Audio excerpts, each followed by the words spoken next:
ఐపీఎల్లో మరో interesting fight జరగబోతోంది. కోల్కతాలో నైట్ రైడర్స్ పంజాబ్ కింగ్స్ తలపడబోతున్నాయి. ఈ మ్యాచ్లో కేకేఆర్ ఫేవరెట్ గా బరిలో దిగబోతోంది. కోల్కతా నైట్ రైడర్స్ ఇప్పటి వరకు 7 మ్యాచ్లు ఆడింది. అద్భుతమైన ఆట తీరుతో ఆకట్టుకుంది. కేకేఆర్ 5 మ్యాచ్ల్లో గెలిచింది. 2 మ్యాచ్ల్లో మాత్రమే ఓడింది. 10 పాయింట్లతో రెండో స్థానంలో నిలిచింది. టాప్ ప్లేస్ దిశగా దూసుకెళ్లడంపై ఫోకస్ చేసింది. బ్యాటింగ్ కు అనుకూలించే ఈడెన్లో మరోసారి పరుగుల పండుగ ఖాయమనే అంచనాలున్నాయి. అందుకు తగినట్టే కేకేఆర్ బ్యాటింగ్ లైనప్ ఉంది. ముఖ్యంగా ఓపెనర్లు ఘనమైన ఆరంభాలు ఇస్తున్నారు. ఓవైపు సాల్ట్, మరోవైపు సునీల్ నరైన్ రెచ్చిపోతున్నారు. రఘువంశీ మీద అంచనాలు ఎక్కువే ఉన్నాయి. వెంకటేష్ అయ్యర్ చెలరేగితే పంజాబ్కు టెన్షన్ తప్పకపోవచ్చు. శ్రేయస్ అయ్యర్ నుంచి టీం మేనేజ్మెంట్ భారీ ఇన్నింగ్స్ ను ఎక్స్పెక్ట్ చేస్తోంది. ఐపీఎల్లో రబాడా బౌలింగ్ లో శ్రేయస్ అయ్యర్ 5 బంతులు ఎదుర్కొన్నాడు. 12 పరుగులు సాధించాడు. ఓవరాల్ గా టీ20లో రబాడా బౌలింగ్ లో 21 బంతుల్లో 19 పరుగులు చేశాడు. బ్యాటింగ్ లో రింకు సింగ్, రసెల్ కీలకం కాబోతున్నారు. శామ్ కరన్ పై 221 స్ట్రైక్ రేట్ తో పరుగులు సాధించిన రికార్డ్ రసెల్ కు ఉంది. బ్యాటింగ్ లోనూ కేకేఆర్ బలంగానే కనిపిస్తోంది. స్టార్క్, వరుణ్ చక్రవర్తి, హర్షిత్ రాణాపై ఎక్స్పెక్టేషన్స్ ఎక్కువే ఉన్నాయి. పంజాబ్ కింగ్స్ పై సునీల్ నరైన్ కు మెరుగైన రికార్డు ఉంది. ఒక్క పంజాబ్ పైనే 33 వికెట్లు తీశాడు.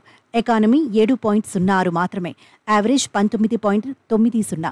మరోవైపు పంజాబ్ కింగ్స్ నిలకడగా రాణించలేకపోతోంది. పాయింట్ల పట్టికలో చివరి నుంచి 2వ స్థానంలో ఉంది. ఇప్పటి వరకు 8 మ్యాచ్లు ఆడిన పంజాబ్ కింగ్స్ 2 మ్యాచ్లు మాత్రమే గెలిచింది. 6 మ్యాచ్ల్లో ఓడిపోయింది. 4 పాయింట్లే సాధించింది. ఈడెన్ గార్డెన్స్ లోనూ పంజాబ్ కింగ్స్ కు గొప్ప రికార్డేమీ లేదు. 12 మ్యాచ్ల్లో 3 మ్యాచ్లు మాత్రమే గెలిచింది. ఈడెన్లో ఆడిన చివరి 8 మ్యాచ్ల్లో 1 మ్యాచ్లోనే సత్తా చాటింది. ఇప్పుడు కేకేఆర్ను ఎదుర్కోవడం అంత ఈజీ ఏమీ కాదు. బ్యాటింగ్లో పంజాబ్ కింగ్స్ తడపడుతుంది. పంజాబ్ బ్యాటర్స్లో ఎవరూ 200 పరుగుల మార్కును టచ్ చేయలేదు. సెకండ్ స్లోయెస్ట్ స్కోరింగ్ టీం పంజాబే. ఇప్పటి వరకు స్ట్రైక్ రేట్ 137.31 మాత్రమే. యావరేజ్ కూడా 23.84.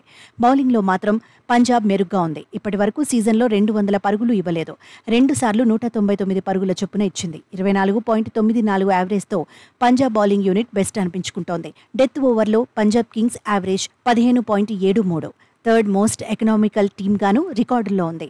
ఓవర్కు 8.98 పరుగుల చొప్పున ఇచ్చింది. ఈడెన్లో ఈసారి 4 మ్యాచ్లు జరిగాయి. అందులో 2 మ్యాచ్ల్లో ప్రతి ఇన్నింగ్స్లోనూ 200 పరుగులు పైగా స్కోర్లు నమోదయ్యాయి. ఈడెన్లో ఈసారి ఓవర్కు 10కి పైగా పరుగులు నమోదయ్యాయి. దీంతో కేకేఆర్ను కట్టడి చేయడం పంజాబ్కు సవాలని ఎక్స్పర్ట్స్ అభిప్రాయపడుతున్నారు.